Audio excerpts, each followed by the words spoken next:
saatnya kita boleh masuk untuk menerima kebenaran firman Tuhan yang akan disampaikan oleh Bapak Gembala kita. Mari kita semua boleh bersiapkan hati dan pikiran kita. Sebelumnya kita boleh pujikan bersama-sama untuk bangsa dan negara ini, di mana kita semuanya dalam dunia ini sedang mengalami suatu kendala. Mari kita semuanya boleh mengajak ibu saudara yang ada di rumah, semuanya kita boleh berdoa bagi negara ini. Di dalam nama Yesus.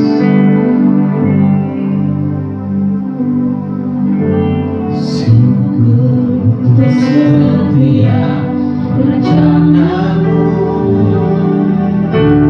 dan rencanamu yang mulia. Dalam satu tubuh kami bersatu mencari duta kerajaanmu. Ucapkan berkat atas Indonesia, biar kemuliaan Tuhan akan nyata bagi bangsa ini. Kami berdiri dan membawa doa kami kepadamu. Sesuatu yang besar pasti terjadi dalam membakar negeri kami. Hanya nama-Mu Tuhan ditinggikan atas seluruh bumi.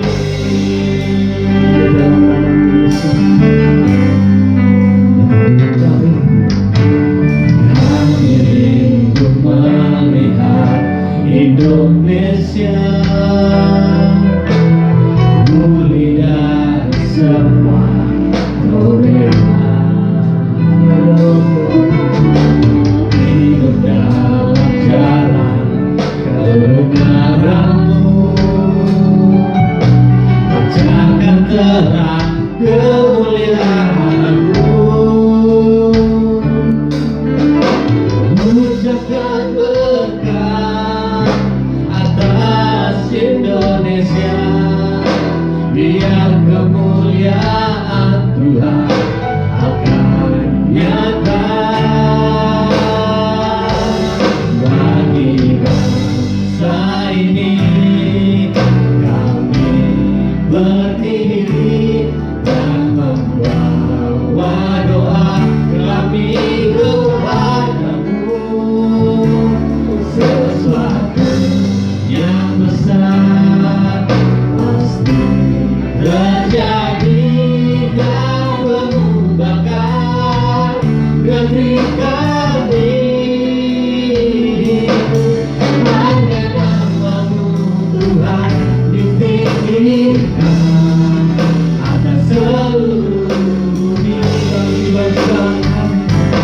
Bagi bangsa ini, kami berdiri dan membawa kami kepadamu.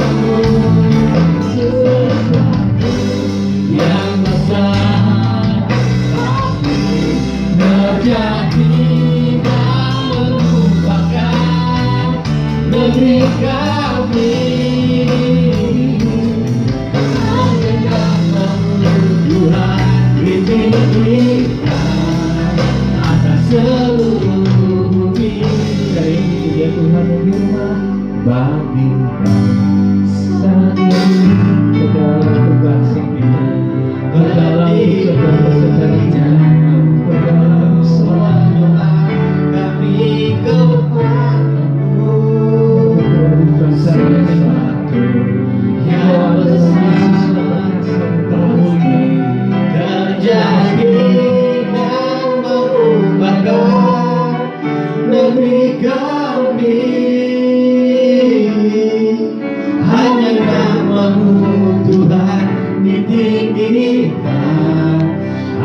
seluruh bumi. Sekali lagi bersama-sama katakan, Bagi bangsa ini kami berdiri dan membawa doa kami kepadamu.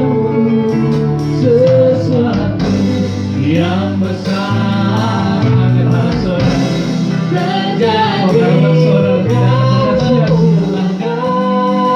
negeri kami. Hanya namamu Tuhan dipikirkan seluruh dunia. Bagi bangsa ini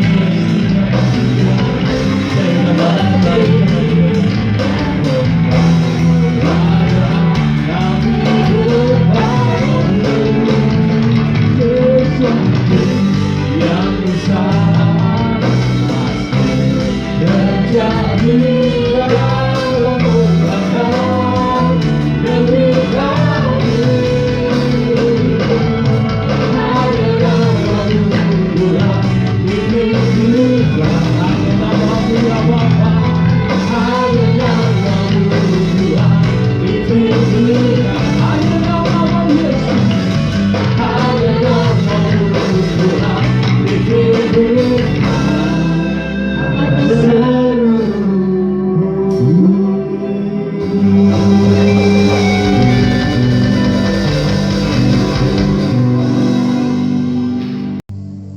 Ini doa dan harapan kami kepadamu Tuhan.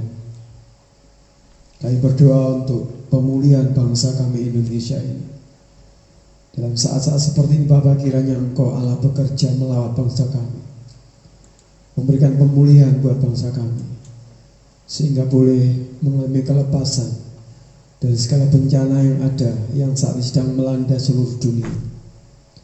Engkau memberikan hikmat buat para pemimpin negeri kami, memberikan hikmat buat para pemimpin kota kami. Semuanya ada dalam penyertaan dan berkat Tuhan.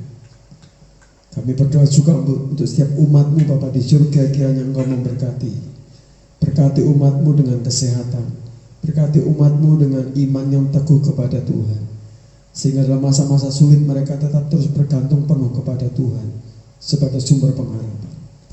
Terima kasih Bapa di surga, saatnya untuk kami boleh belajar firman Tuhan pada kesempatan kali ini. Teguhkan hamba-Mu, urapi hamba-Mu, dan Engkau juga meneguhkan setiap umat Tuhan yang saat ini ada di rumah masing-masing untuk belajar akan firman Tuhan. Terima kasih Bapa di surga, dalam nama Tuhan Yesus Kristus kami mengucap syukur dan kami berdoa. Haleluya. Amin.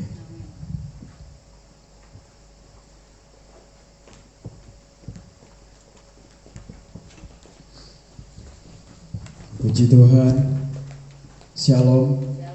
Bapak Ibu jemaat Tuhan yang ada di setiap rumah masing-masing. Saya ucapkan juga shalom buat anak-anak Tuhan yang saat ini juga ikut melihat, mendengarkan live streaming pada saat ini. Baik engkau yang ada di Jakarta, Depok, engkau yang ada di Kalimantan, tepatnya di Balikpapan, engkau yang ada di Rote, engkau yang ada di Papua, dan setiap kota-kota yang lain yang di Sumatera. Saya percaya semua, setiap kita yang mendengar firman Tuhan, kita pasti diberkati Tuhan pada kesempatan saat ini. Baik, puji Tuhan, saudara kasih Tuhan. Saat ini kita masih dalam suasana ibadah live streaming kita. Dan secara pasti, kalau Bapak Ibu bertanya sampai kapan, saya juga belum bisa memberikan jawaban. Tetapi yang pasti, saya mau katakan buat saudara, yang terpenting sekali lagi bukan di mana kita beribadah saat ini, tetapi bagaimana sikap saya dan sikap Bapak Ibu semuanya ketika engkau berada di rumah masing-masing. Saya percaya firman Tuhan mengatakan seperti ini. 2-3 orang berkumpul dalam nama Tuhan, maka di sana Tuhan hadir. Saat ini saya ada di tempat ini, Tuhan hadir bersama dengan saya, Tuhan menyertai saya dan Tuhan mengurapi saya. Dan saya yakin percaya setiap saudara yang ada di rumah, baik suami, istri, anak-anak, hidupmu juga ada dalam persekutuan dengan Tuhan. Sekali saya katakan, 2-3 orang berkumpul dalam nama Tuhan, di situ Tuhan hadir untuk menyatakan kuat kuasa. Bahkan saya percaya setiap engkau yang sakit pada saat ini, engkau boleh dijamah Tuhan, engkau boleh disembuhkan Tuhan. Setiap engkau yang mungkin mengalami kondisi yang mungkin secara perekonomian engkau sedang sulit, terjepit karena kondisi pekerjaan yang mungkin sedang tidak stabil, tapi saya percaya bahwa Dia Immanuel, Dia menyertai hidupmu, Dia ada untuk hidupmu, bahkan dalam segala perkara Dia bertanggung jawab penuh atas hidup saya dan saudara. Baik, puji Tuhan. Nah, saudara kasih Tuhan, saya mengajak kita semua pada saat ini membuka firman Tuhan dalam Injil Yohanes pasal yang ke-11 ayat yang ke-15. Injil Yohanes pasal yang ke-11 ayat yang ke-15. Mari buka Alkitabmu di rumah masing-masing dan dapatkan kebenaran firman Tuhan dalam kesempatan saat ini. Saya akan bacakan buat saudara. Tetapi syukurlah aku tidak hadir pada waktu itu, sebab demikian lebih baik bagimu, supaya kamu dapat belajar percaya. Marilah kita pergi sekarang kepadanya. Saudara kasih Tuhan, menjadi orang Kristen bukanlah hal yang mudah. Sekali saya katakan, ketika engkau mengambil keputusan menjadi orang percaya, menjadi orang yang beriman kepada Yesus Kristus Tuhan, itu bukan perkara yang mudah. Walaupun gini, ada banyak orang mengatakan gini, jadi Kristen itu enak ya, karena ibadahnya cuma seminggu sekali. Kalau kita harus beberapa kali. Tapi dengar baik-baik, menjadi orang Kristen itu tidak mudah. Paling tidak ada 4 hal yang saya mau katakan buat saudara, kenapa jadi Kristen itu tidak mudah. Yang pertama gini, saudara kasih Tuhan, kekristenan bukan cuma sekedar bicara ritual agamawi yang harus melakukan seperti ini, seperti itu. Kebanyakan saudara kita mungkin harus ada aturan mainnya ketika mereka harus beribadah. Kekristenan tidak memandang sebatas itu, tapi kekristenan lebih mendasarkan kepada praktek kehidupanmu sehari-hari. Bagaimana engkau hidup ketika engkau beribadah, dan bagaimana engkau hidup ketika engkau di luar jam ibadah. Jadi bicara kekristenan bukan cuma sekedar ritual agamawi, tapi lebih dari itu kekristenan adalah bicara tentang sebuah praktek hidup, di mana saya dan saudara menjadi perwakilan Tuhan di bumi ini. Yang kedua, saudara kasih Tuhan, bicara kekristenan bukan sekedar bicara tentang menjadi orang baik, tetapi menjadi orang Kristen berbicara tentang bagaimana saya dan saudara memiliki kehidupan yang benar di hadapan Tuhan. Baik belum tentu benar. Tolong saudara garis bawah itu, kebaikan belum tentu benar. Tetapi kalau engkau melakukan apa yang benar, saya percaya itu adalah sesuatu yang baik.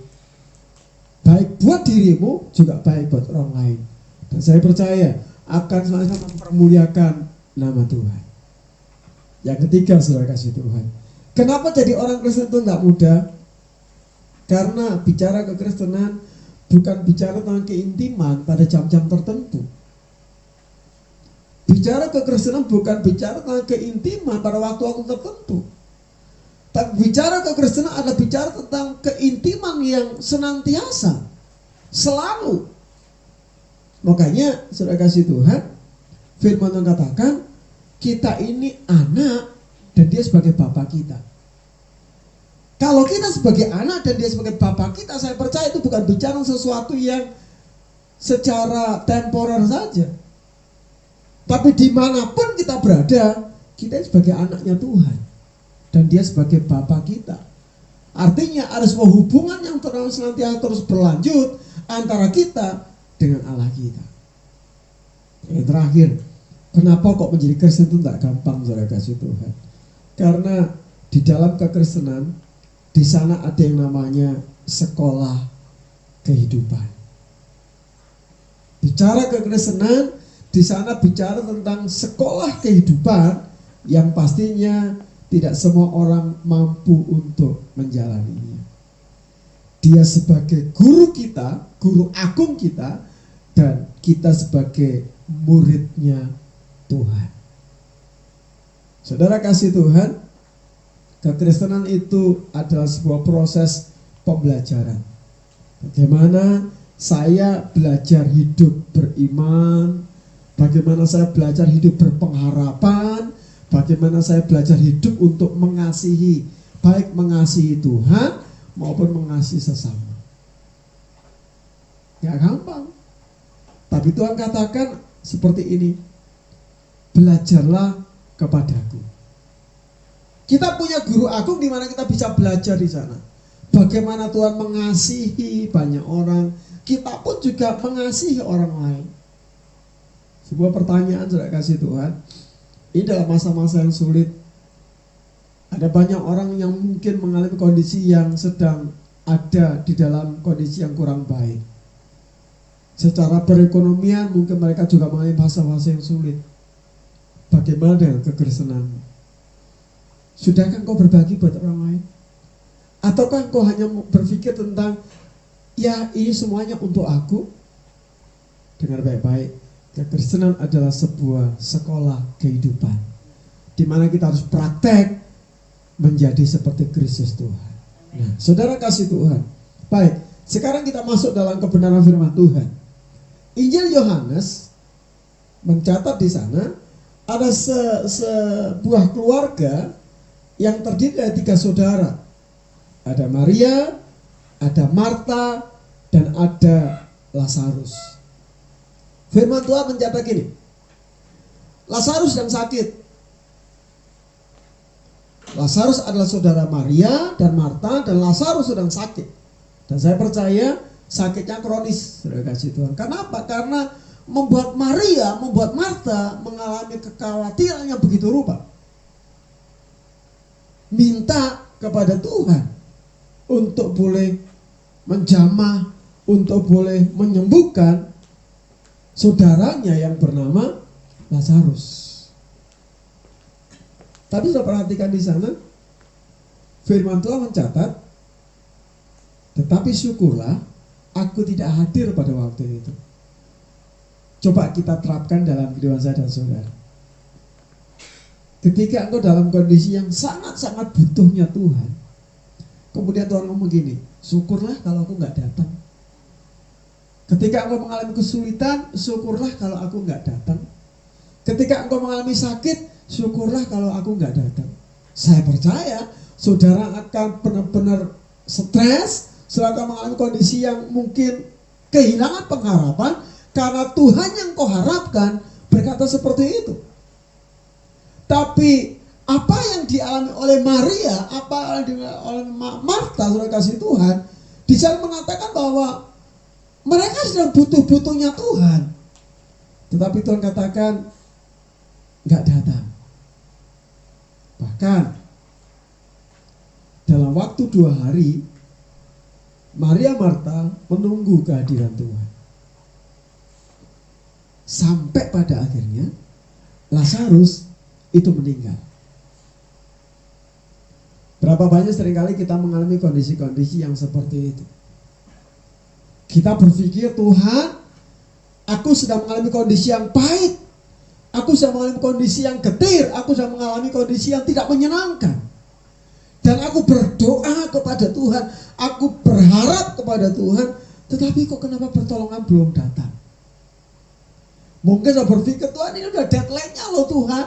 Tuhan ini udah waktu yang paling tepat loh Tuhan untuk hadir. Tetapi kita tidak mengalami hal seperti itu. Berapa banyak saya berpikir seperti ini. Bahkan mungkin ini juga menjadi statement iman kita. Pas butuh, pas ada. Tapi dalam kondisi tertentu, begitu kita merasa butuh, ternyata apa yang kita harapkan gak kita dapatkan. Dan gak sedikit Bapak Ibu yang dikasih Tuhan, banyak orang mengalami kekecewaan dalam kondisi seperti itu. Mereka mengalami kondisi yang bisa dikatakan kehilangan pengharapan, ketika dia berharap kepada Tuhan, Tuhan menunda dalam tanda kutip untuk mengulurkan tangannya buat saya dan saudara. Jangan kaget. Saya katakan buat saudara, menjadi jemaat Tuhan, jangan kaget ketika kondisi yang seperti itu ada dalam hidup.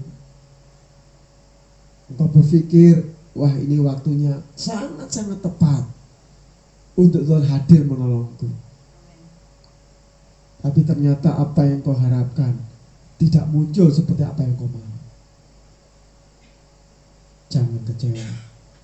Jangan putus asa, jangan kehilangan pengharapan ketika kondisi yang seperti itu terjadi buat hidupmu.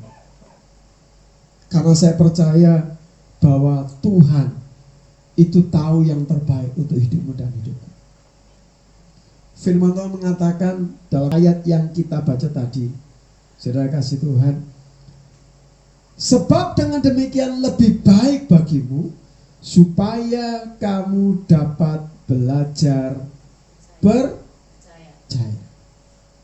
Supaya kamu dapat belajar percaya. Ternyata di balik penundaan Tuhan untuk menolong kita, di sana ada satu maksud Tuhan supaya kita belajar percaya kepada Tuhan. Bapak Ibu di rumah, baik kau yang ada di Cermeng, kau yang ada di Roteng, kau yang ada di Papua, kau yang ada di Sumatera, Kalimantan, di Depok. Saya nggak tahu secara pasti kondisimu saat ini seperti apa. Mungkin kau sedang kehilangan Lazarus dalam hidupmu. Saya katakan Lazarus adalah sesuatu yang penting bagi Maria dan Marta. Bisa katakan Lazarus adalah pribadi yang sangat diharapkan, yang sangat diperlukan oleh Maria dan Marta. Tetapi pada akhirnya Lazarus meninggalkan Maria dan Marta. Saya mau katakan buat saudara saat ini, mungkin hari ini kau sedang kehilangan Lazarus dalam hidupmu. Apa yang kau harapkan, apa yang kau jadikan sebagai pengandalan dalam hidupmu, waktunya Tuhan katakan, belajarlah percaya. Banyak keluarga-keluarga, khususnya ibu dan anak yang harus ditinggalkan suaminya karena harus bekerja di luar kota, luar pulau. Ada yang bekerja di pertambangan yang tidak mungkin untuk balik ke rumah karena kondisi keadaan yang seperti ini. Ada yang bekerja, jemaat Tuhan yang bekerja di laut, di perairan, kasih Tuhan yang gak memungkinkan untuk pulang. Dan kau berpikir, aku gak ketemu suamiku, aku gak ada sesuatu yang bisa jadikan penjagaan dalam hidupku. Dengar baik-baik, waktunya untuk engkau belajar percaya kepada Tuhan. Waktunya untuk engkau belajar bergantung penuh kepada Tuhan. Saya percaya bahwa didampingi sama suami itu memang menyenangkan. Betul ya ibu-ibu kasih Tuhan? Didampingi suami dalam kondisi-kondisi yang seperti ini, itu sesuatu yang menyenangkan. Tapi ada waktunya kita harus berpisah dengan suami karena kondisi pekerjaannya tidak memungkinkan. Tapi saya percaya Dia Immanuel, Dia ada buat hidupmu. Amen. Dia Tuhan yang senantiasa menyertai hidupmu dalam segala perkara. Kenapa harus kita cemas? Kenapa harus kita takut dan lain sebagainya? Karena saya percaya dimanapun kita berada, Tuhan ada bersama saya dan saudara. Bapak Ibu jemaat yang dikasih Tuhan, engkau yang ada di rumah, untuk belajar percaya bukanlah sesuatu yang gampang.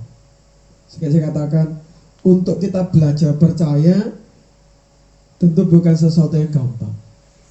Kenapa saudara kasih Tuhan? Karena bicara tentang kehidupan itu banyak warna sarinya. Ya, hidup ini nggak selalu kita mengalami kondisi-kondisi yang mulus lurus seperti kita berjalan di jalan tol yang nggak ada hambatan, yang nggak ada tantangan. Ada waktunya kita hidup di jalan yang berkelok-kelok, naik, turun, dan lain sebagainya. Itulah hidup warna sari kehidupan. Saat ini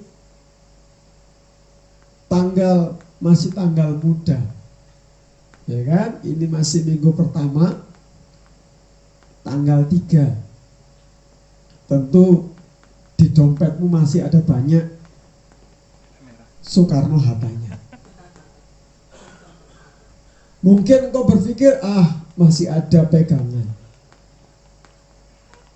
Ya tentu doa saya sebagai gembala, kondisimu tetap diberkati Tuhan dalam masa-masa yang sulit seperti ini. Tetapi saya nggak bisa memastikan bahwa keadaanmu akan selalu seperti itu. Kenapa? Karena Tuhan punya kehendak untuk setiap warna sari kehidupan. Ada waktunya nanti mungkin di dompetmu engkau nggak melihat Soekarno-Hatta lagi, tapi engkau melihat si Patimura yang sedang membawa pedang. Nangis, kadang kita pengen nangis. Sedih, kadang kita pengen sedih. Kita melihat suami ada di rumah, nggak bekerja. Kita nggak mungkin lagi untuk mendapatkan tambahan dari yang lain. Itulah warna sari kehidupan. Tapi disitulah kita harus belajar untuk percaya kepada Tuhan. Nggak gampang, tapi saya percaya Tuhan pasti akan berikan kemampuan buat saya dan saudara. Untuk belajar percaya bukan sesuatu hal yang gampang. Kenapa saudara kasih Tuhan? Karena belajar masuk dalam sekolah percaya itu durasinya seumur hidup. Kalau saudara yang punya anak sekolah di SD itu durasinya cuma butuh waktu 6 tahun. SMP butuh waktu 3 tahun. SMA butuh waktu 3 tahun, kemudian nanti anak-anakmu S1, amin. Anakmu nanti S2 dan S3, itu doa harapan saya. Itu ada durasinya masing-masing. Tetapi kalau kita belajar di sekolah percaya, itu durasinya seumur hidup.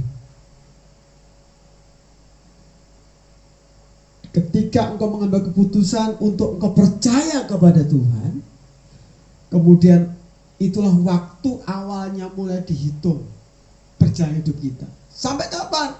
Sampai nanti Tuhan menutup mata kita dan kita berpulang kepada Dia. Itulah akhir daripada sekolah percaya di dunia ini. Lama. Sulit, mesti ada kata sulitnya di sana. Tapi saya percaya Tuhan akan memampukan saudara di dalam sekolah percaya tersebut. Sekalipun gak gampang, tapi saya percaya Dia Immanuel yang akan menuntun dalam kehidupan. Saudara kasih Tuhan, sekolah percaya bukan hal yang gampang. Kenapa? Karena penuntunnya cuma satu, Alkitab. Manual booknya cuma satu untuk sekolah percaya, Alkitab. Tidak ada yang lain. Tidak ada adat istiadat, tidak ada aturan-aturan mungkin sebagai tradisi, tidak. Untuk sekolah percaya, tuntunannya cuma satu, yaitu Alkitab. Kalau orang-orang zaman dulu, khususnya yang ada di Jawa, ada yang namanya buku primbon. Sesuatu yang dipercaya. Ada juga buku mimpi. Mimpi ini diartikan seperti ini, mimpi ini diartikan seperti lain sebagainya. Dan banyak orang menjadikan itu sebagai satu pegangan, saudara kasih Tuhan. Kalau misalnya gambarnya gini, kalau tangannya gatel, maka katanya mau dapat duit. Nah, banyak orang mempercayai itu.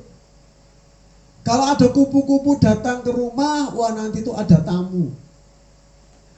Kalau kupunya hitam, nanti yang datang itu tamu warna hitam. Kalau nanti kupunya ada warna putih, oh berarti ini orang luar negeri yang datang. Ingat baik-baik bahwa panduanmu bukan dari buku mimpi. Panduanmu bukan dari buku primbon. Saya mau share buat saudara yang pernah juga saya katakan bahwa saya ini lahir tanggal 16. Dulu saya percaya dengan primbon. Saya lahir tanggal 16 dan di artinya di dalam buku tersebut, maka orang yang tanggal 16 itu orang kaya. Terima kasih Tuhan. Ya. Kemudian saya teliti lebih lanjut, kalau bulannya seperti apa? saya lihat bulannya itu bulan November. Ya, jadi ingat-ingat baik-baik ya. Saya tanggal 16, bulannya bulan November. Jadi kalau saudara mau kasih ulang tahun ya tanggal itu saudara kasih itu. Ya. Nah, bulan November itu Primbon mengatakan sering kemasukan maling rumahnya. Saudara bisa bayangkan kalau itu dikompilasikan. Tanggal 16 orang kaya, tapi kalau masuk bulan Novembernya sering kemalingan. Nggak sinkron saudara kasih Tuhan. Tapi saya katakan manual book kita itu adalah Alkitab. Tidak ada yang lain. Kepercayaan kita hanya kepada satu, yaitu kepada firman Tuhan yang tertulis di dalam Alkitab. Saudara kasih Tuhan, saya katakan sekolah percaya itu tidak gampang. Dan yang terakhir, kenapa sih kok sekolah percaya itu nggak gampang? Karena ketika kita masuk ke sekolah percaya, godaannya banyak. Nggak satu, nggak dua, banyak. Ketika engkau mau belajar Tuhan, aku mau belajar percaya, godaannya nggak satu, dua, banyak. Saudara akan digoda untuk bagaimana engkau bergantung kepada sesuatu yang lain di luar Tuhan. Ketika engkau sulit, engkau akan digoda untuk bergantung pada sesuatu yang lain di luar Tuhan. Contoh gini, ada satu bisa katakan ya sebuah tempat yang biasanya dijadikan pelarian ketika orang mengalami masalah. Saya nggak sebutkan apa, tapi kurang lebih motonya seperti ini: mengatasi masalah tanpa masalah. Doa saya tidak ada Bapak Ibu yang tergoda dengan hal seperti itu. Ya, apa yang dimiliki langsung disekolahkan. Ada yang sampai bertahun-tahun saudara kasih Tuhan, yang disekolahkan nggak diambil-ambil. Ya, bahkan sudah diambil dimasukkan lagi. Ya. Kadang apa yang disekolahkan itu lebih pinter daripada yang menyekolahkan. Ya, aku susah ya, sudahlah aku masih punya ini, tak serahkan aja. Mengatasi masalah tanpa masalah. Dengar baik-baik saudara kasih Tuhan. Di dunia ini tidak ada yang bisa memberikan solusi yang terbaik selain Tuhan. Dunia bisa menunjukkan masalah, tapi dunia tidak sempurna dalam memberikan solusi untuk masalahmu. Tapi ketika engkau bertemu dengan Tuhan, doa saya, apapun pergumulan hidupmu saat ini, Dia Tuhan yang sempurna memberikan pertolongan atas hidupku dan hidupmu. Olehnya, sekalipun untuk masuk sekolah percaya itu bukan satu hal yang gampang. Tapi doa saya, setiap saudara dimampukan Tuhan. Setiap saudara diberikan kekuatan ilahi untuk menjadi orang-orang yang menang dalam kehidupan sebagai orang yang percaya kepada Tuhan. Saudara kasih Tuhan, ada dua tokoh yang saya mau share buat saudara.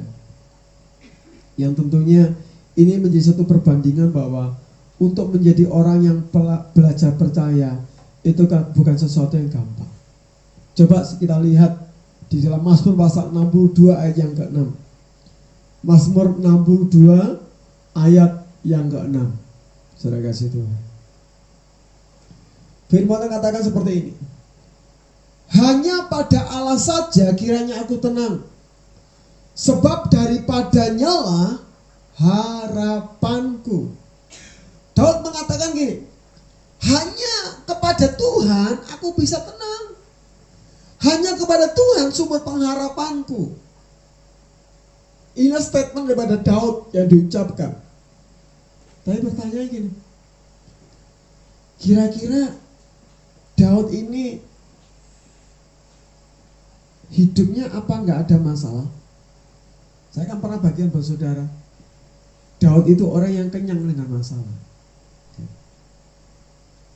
Masalahnya bukan dari orang luar saja, tapi masalah juga dari anaknya sendiri. masalah juga dari para pengikutnya sendiri. Orang-orang yang ada di bawahnya sendiri juga menciptakan masalah buat dia. Tetapi ayo kita belajar dari seorang yang bernama Daud. Dalam kondisi yang takut, dalam kondisi yang cemas, dalam kondisi yang tidak berpengharapan, di mana semua orang berusaha untuk menghancurkan hidupnya, tapi firman mengatakan Daud menguatkan kepercayaannya kepada Tuhan. Saudara kasih Tuhan, Bapak Ibu jemaat Tuhan yang ada di rumah, secara pasti saya tidak mengetahui secara penuh apa yang terjadi atas hidupmu. Tapi sebagai gembala, saya akan semampu saya untuk boleh memberikan perhatian, memberikan arahan kepada saudara dalam kondisi-kondisi yang sulit ini. Tapi lebih dari itu, doa saya, kuatkan kepercayaanmu kepada Tuhan. Amen. Saya dengar beberapa jemaat sudah mulai dirumahkan. Beberapa jemaat sudah tidak lagi bekerja karena kondisi yang saat-saat seperti ini. Waktunya untuk kita belajar percaya kepada Tuhan. Waktunya untuk kita belajar menguatkan kepercayaan kita kepada Tuhan. Walaupun itu nggak gampang, walaupun itu nggak mudah, tapi ayo kita belajar percaya. Jangan kita andalkan kekuatanmu sebagai seorang manusia, tapi andalkan Tuhan sebagai sumber pertolongan. Ingat sebuah statement yang pernah saya ucapkan buat saudara, sebuah kata-kata Jawa. Sak kuat-kuate manungso, nek ngidak telek mesti melakoni pincang. Coba saudara tulis lagi. Sak kuat-kuate manungso, artinya sekuat-kuatnya manusia, nek ngidak telek kalau menginjak kotoran mesti melakoni pincang. Mesti jalannya akan pincang, saudara kasih Tuhan. Saudara pernah mengalami nggak? Kalau saudara nggak pernah mengalami, ayo selesai ibadah ini ya, atau besok saudara bisa coba, saudara cari kotoran ayam atau apa saja yang ada di jalan, saudara coba untuk diinjak kotoran itu. Kalau saudara orang normal, saudara pasti akan jalannya akan seperti orang pincang, itu normal. Tapi kalau saudara nginjak kotoran kemudian saudara nikmati, jangan-jangan saudara nggak normal di sana. Sekuat-kuatnya manusia, bayangkan kotoran itu sedang kecil, tapi kita pun pincang. Apalagi dengan masa yang cukup besar yang ada di dunia ini. Nggak ada solusi lain selain engkau menaruh pengharapanmu kepada Tuhan. Amen. Taruh, sudah kasih Tuhan. Pengharapanmu itu hanya kepada Tuhan. Lupa aku udah naruh, lupa, tapi kok aku belum dapat pertolongan. Dengar baik-baik. Firman katakan tadi, supaya kamu tetap belajar percaya. Sudah kasih Tuhan. Contoh yang kedua, seorang bernama Yusuf. Saya bacakan ayatnya buat saudara. Kejadian 41 ayat yang ke-42. Kejadian 41 ayat yang ke-42. Firman Tuhan kata seperti ini. Sesudah itu Fir'aun menanggalkan cincin meterainya dari jarinya dan mengenakannya pada jari Yusuf. Dipakanyalah kepada Yusuf pakaian daripada kain halus dan digantungkannya kalung emas pada lehernya. Terima kasih Tuhan. Fir'aun mempermuliakan hidupnya Yusuf. Tapi saya percaya di balik itu Tuhanlah yang mempermuliakan Yusuf. Fir'aun memberikan cincin meterainya. Ini satu hal yang gak semua orang bisa mendapatkan seperti itu. Hanya orang-orang khusus saja. Kemudian Fir'aun katakan dia diberikan pakaian yang halus dan di lehernya digantungkan kalung emas. Saya percaya Yusuf sangat spesial di mukanya Fir'aun. Tapi pertanyaan gini, apakah Yusuf langsung mendapatkan itu semuanya? Apakah Yusuf langsung mendapatkan segala kemuliaan tersebut? Tidak. Ketika Yusuf bermimpi, Saudara bisa tahu berapa banyak saudaranya berusaha untuk menjegal mimpinya itu. Ketika Yusuf bermimpi menjadi seorang penguasa, berapa banyak saudara-saudara berusaha untuk menjegal mimpinya itu. Dan ternyata saudara-saudara bukan cuma sekedar ngomong, dibuktikan apa yang dia mau untuk mereka lakukan pada Yusuf. Firman mengatakan Yusuf dimasukkan ke dalam sumur. Ya kasih Tuhan. Jadi saudara Yusuf sendiri yang memasukkan Yusuf ke dalam sumur. Kemudian fase berikutnya Yusuf dijual. Terima kasih Tuhan. Sebagai budak. Saya percaya dengan nominal yang tidak banyak. Bayangkan, saudaranya sendiri berusaha untuk menjegal mimpinya. Tapi sudah tahu firman mengatakan banyak orang boleh mereka-rekakan yang jahat buat Yusuf. Tapi justru dalam kondisi yang demikian dipakai Tuhan untuk mengangkat Yusuf, untuk mempermuliakan hidupnya Yusuf. Saudara kasih Tuhan, mungkin ada waktu-waktunya dalam hidup ini kita seperti kehilangan apa yang kita menjadi mimpi kita. Kita kehilangan apa yang menjadi harapan kita. Kita berharap menjadi orang yang berhasil. Tapi dengan baik-baik, kanan kiri muka belakangmu akan ada banyak orang berusaha menjegal rencanamu tersebut. Engkau menjadi orang yang sukses, tapi dengan baik-baik, enggak semua orang senang dengan apa yang menjadi rencanamu.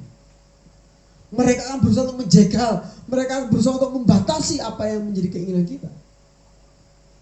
Tapi kalau orang belajar percaya kepada Tuhan, justru hal-hal seperti itu dijadikan Tuhan pijakan untuk kita bisa mencapai apa yang menjadi harapan kita. Makanya untuk sekolah percaya itu enggak gampang. Seorang yang bernama Yusuf harus masuk ke dalam sumur, harus dijual, harus difitnah, harus masuk penjara, dan lain sebagainya. Harus dilupakan. Tapi Yusuf tidak kehilangan kepercayaannya kepada Tuhan. Walaupun lama. Saudara bisa hitung waktu-waktu yang ada itu. Berapa lama Yusuf dimasukkan sumur, berapa lama Yusuf dijual, berapa lama Yusuf ada di rumah Potifar, berapa lama Yusuf ada di penjara, berapa lama Yusuf dilupakan dan lain sebagainya. Itu proses yang panjang, saudara kasih Tuhan. Dan mungkin kalau Yusuf nggak punya iman, mungkin dia berkata, Tuhan kau di mana? Tuhan mau sampai kapan? Tapi Yusuf tetap menaruh pengharapannya kepada Tuhan. Dan ketika waktunya Tuhan tiba, tidak ada satu pribadi pun yang bisa membatasi apa yang menjadi rencananya Tuhan. Saudara kasih Tuhan, doa saya setiap kita bisa bertahan ketika kita masuk dalam sekolah percaya Tuhan.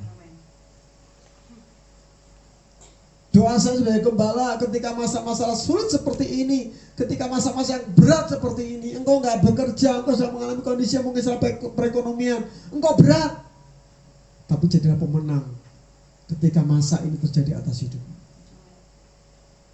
Karena saya percaya Tuhan ada bersama hidup.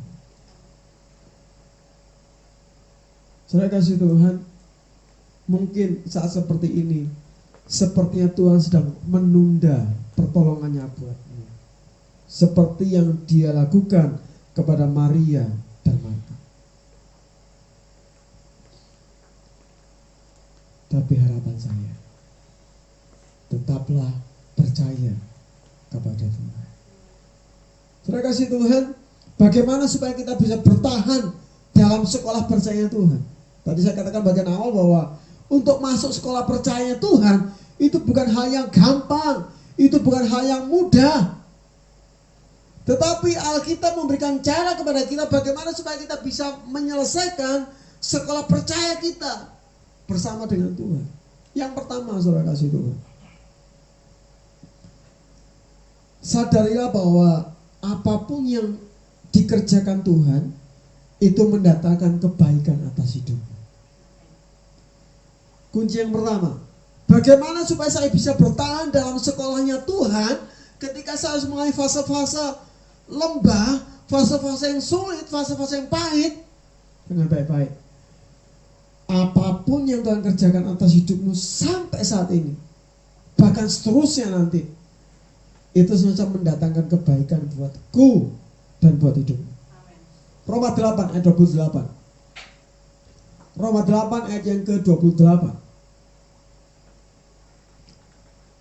Firman Tuhan mengatakan seperti ini. Kita tahu sekarang bahwa Allah turut bekerja dalam segala sesuatu. Ingat, bekerja dalam segala sesuatu. Allah bekerja ketika belum adanya virus corona. Allah juga bekerja ketika saat ada virus corona. Dan Allah akan terus bekerja sampai nanti semuanya berlalu. Saudara kasih Tuhan, dan apapun yang Allah kerjakan, firman Tuhan katakan untuk mendatangkan kebaikan. Bagi siapa? Bagi mereka yang mengasihi Tuhan. Bagaimana engkau yang ada di Rote? Apakah engkau mengasihi Tuhan? Amin. Engkau yang ada di Papua, anakku yang ada di Papua, apakah engkau mengasihi Tuhan? Engkau yang ada di Balikpapan, yang ada di Sumatera, yang ada di Depok, yang ada di Cerme, yang ada di Gresik, dan semua tempat. Apakah engkau mengasihi Tuhan? Amin. Karena janji Tuhan, apapun yang dia kerjakan mendatangkan kebaikan atas hidupmu. Dalam segala perkara, saudara kasih Tuhan. Yakobus 1 ayat 17, saya mau tandaskan lagi. Yakobus 1 ayat 17. Firman Tuhan katakan seperti ini. Setiap pemberian yang baik, dengar baik-baik ya, setiap pemberian yang baik dan setiap anugerah yang sempurna datangnya dari atas, diturunkan dari Bapa segala terang. Padanya tidak ada perubahan atau bayangan atau pertukaran. Saudara kasih Tuhan, setiap hal yang baik, setiap hal yang sempurna itu datangnya dari Bapa segala terang. Bapa kita yang kita kenal dalam nama Kristus Yesus Tuhan. Firman Tuhan katakan tidak ada perubahan dalam diri. Bahkan Ibrani mengatakan gini, Yesus Kristus tetap sama, baik dulu, sekarang, sampai nanti yang akan datang.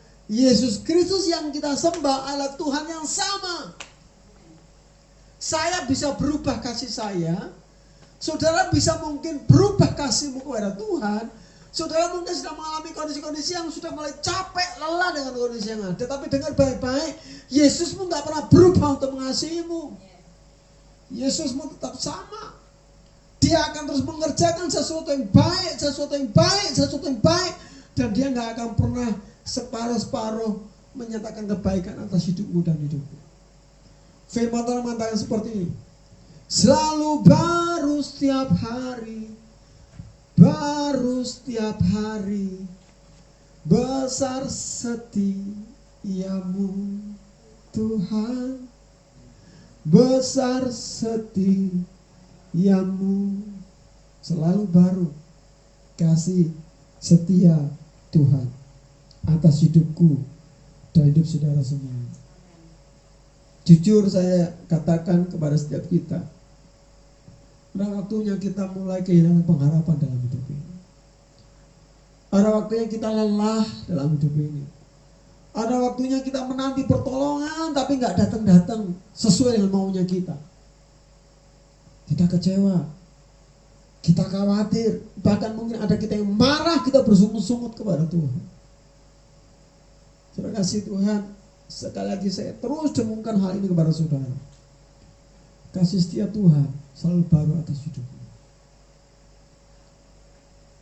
Apapun hidup saat ini yang sedang kau jalani, hidupmu sedang dibalut dengan kasih setia Tuhan. Hidupmu tetap ada dalam kemurahannya Tuhan. Saya percaya bahwa firman Tuhan mengatakan Dahulu aku muda dan sekarang menjadi tua. Tapi nggak pernah kulihat orang benar dibiarkan meminta-minta. Doa saya, firman Tuhan ini pasti akan digenapkan dalam hidupmu, bahkan keturunanmu tidak akan pernah diizinkan Tuhan untuk meminta-minta. Dengan catatan, engkau tetap menjadi pribadi yang mengasihi Tuhan. Bapak Ibu yang dikasihi Tuhan, hal yang kedua, bagaimana supaya kita bisa bertahan dalam sekolah percaya? Yang kedua, sadari bahwa kita punya Tuhan yang punya waktu yang terbaik. Dalam bahasa Yunani ada dua istilah untuk waktu. Yang pertama adalah kronos, yang kedua adalah kairos. Allah punya kronos atas hidupmu dan Allah punya kairos atas hidupmu. Setiap orang punya jatah yang sama setiap hari 24 jam, itu kronos. Dan saya percaya setiap orang juga punya kesempatan yang Tuhan sediakan pribadi lepas pribadi. Tapi kronos Tuhan untuk setiap pribadi, kairos Tuhan untuk setiap pribadi tentu tidak sama. Saya punya kesempatan yang Tuhan sediakan buat saya punya kronos, punya waktu yang Tuhan sediakan buat saya, demikian juga dengan saudara. Tapi satu hal yang saya yakini, waktunya Tuhan adalah waktu yang terbaik. Di dalam Pengkhotbah pasal yang ketiga, ayat yang ke-11, firman Tuhan katakan, Ia membuat segala sesuatu indah pada waktunya. Ia membuat segala sesuatu indah pada waktunya. Terima kasih Tuhan. Saat ini saya mau katakan buat saudara, jangan pernah memaksakan waktumu dengan waktunya Tuhan. Saya ulang ya, jangan pernah memaksakan waktumu dengan waktunya Tuhan. Karena sangat-sangat dimungkinkan gak sinkron. Yang kita mau Tuhan waktumu sekarang, tapi katakan enggak. Mau apa saudara kasih Tuhan? Ketika Abraham mendapatkan janji keturunan saudara kasih Tuhan, maunya Abraham, Tuhan, usiaku udah 75 tahun. Sudah tua. Kalau bisa hari ini Tuhan kasih keturunan buat aku. Tapi sudah tahu Alkitab mengatakan 25 tahun Abraham menunggu untuk hadirnya janji Tuhan tersebut. Tentu itu bukan waktu yang pendek saudara kasih Tuhan. Berbeda dengan tadi yang Maria Marta, cuma waktu 2 hari. Tapi 2 hari pun itu lama loh saudara kasih Tuhan. Coba kalau saudara sedang mengalami masalah, saudara maunya Tuhan kalau bisa hari ini. Jangankan 2 hari, untuk nunggu 1 jam saja rasanya Tuhan kok lama banget sih pertolongan Tuhan.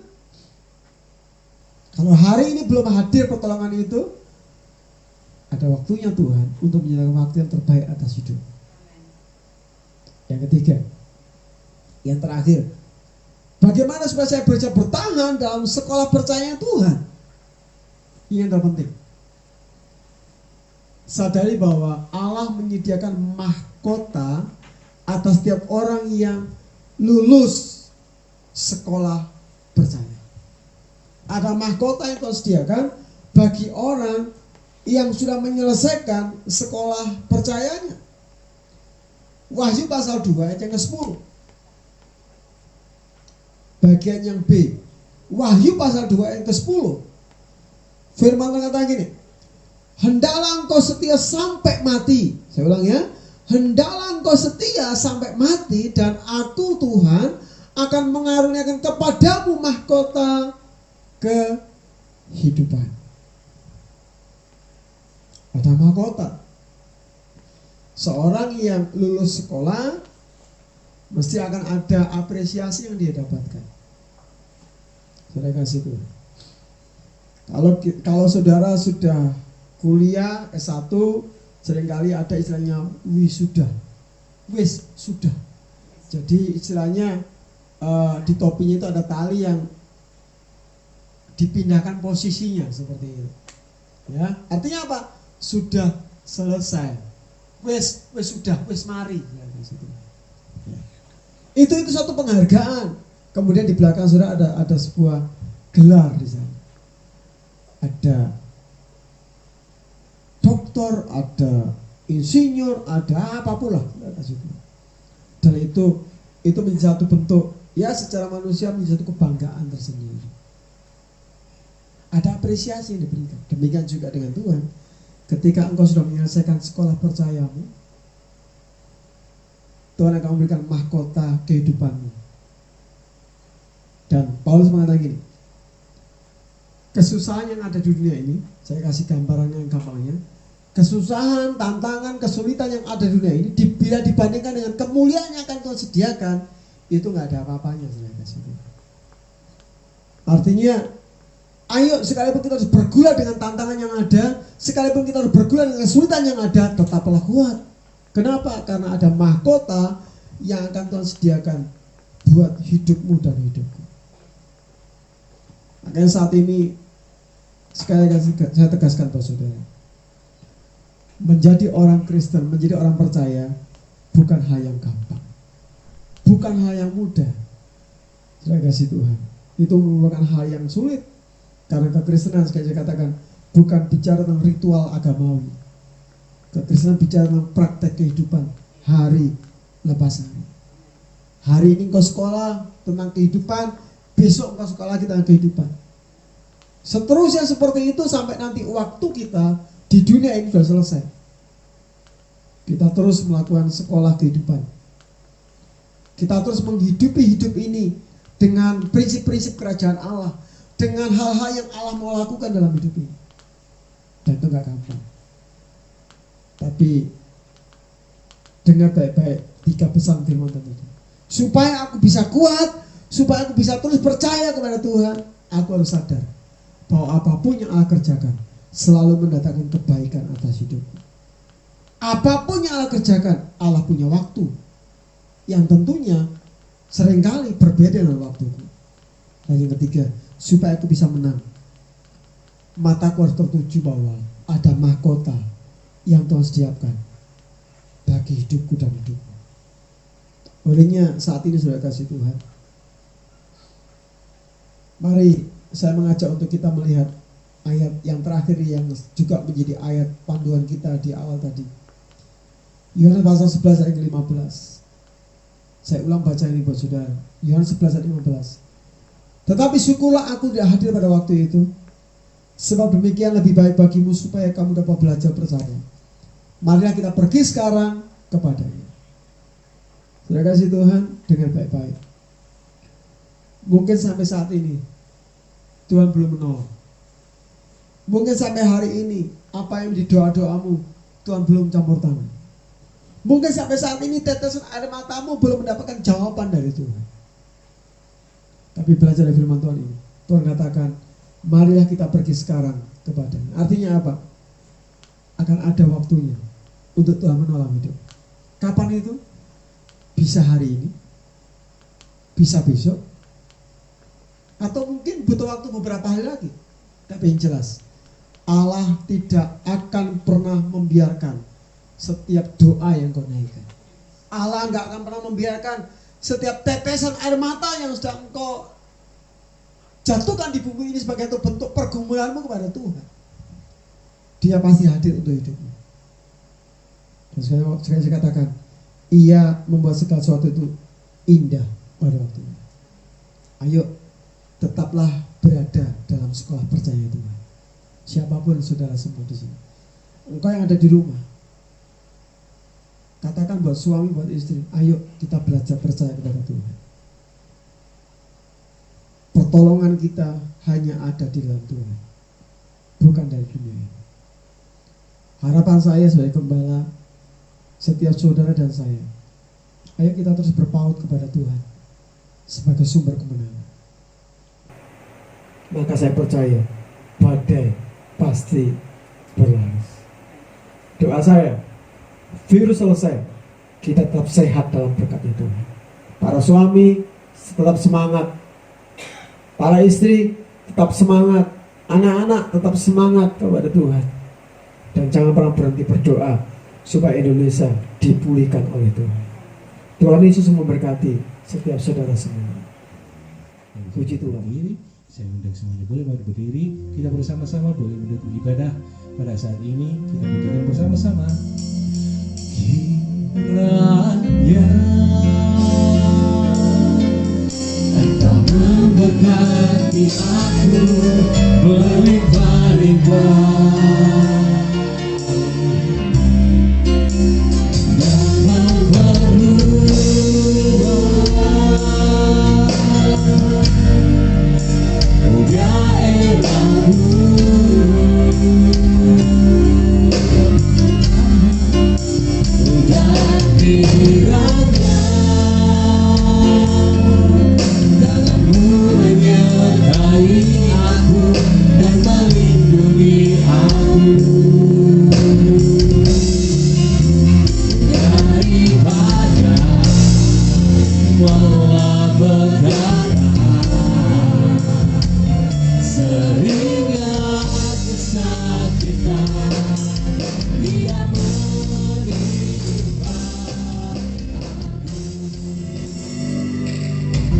Surga, kami mengucap syukur Tuhan di penghujung ibadah kami pada saat ini. Engkau Tuhan yang selalu menyertai kami dalam segala perkara. Terima kasih buat penyertaan Tuhan dalam ibadah kami. Kami percaya apapun yang kami telah lakukan pada saat ini boleh mempermuliakan nama Tuhan. Setiap umat Tuhan yang ada di rumah masing-masing, doa saya, doa hamba-Mu Tuhan, kiranya mereka juga mendapatkan lawatan yang datangnya dari Tuhan. Tuhan berkati para suami-suami, memberkati setiap istri, memberkati setiap anak-anak, semuanya ada dalam kemurahan Tuhan.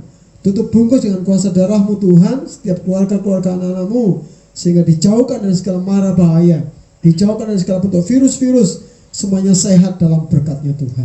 Bahkan aku berdoa biar kiranya rezeki demi rezeki Engkau tambah-tambahkan atas kehidupan umat-Mu, sehingga semua kebutuhan yang ada dicukupi oleh Tuhan.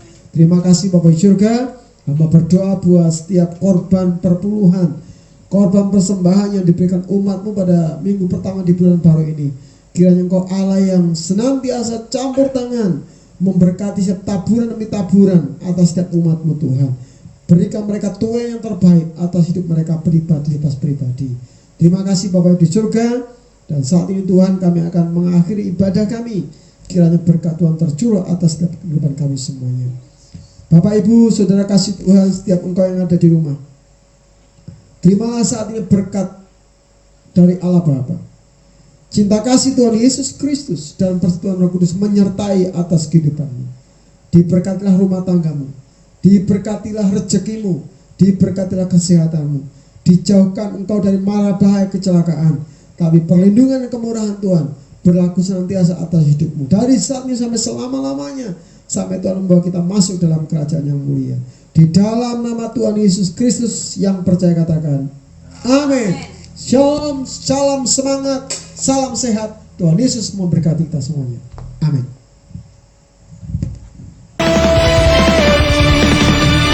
Di hadapan katamu, seluruh jiwa menyatu, nyanyikan pujian senada dengan surga.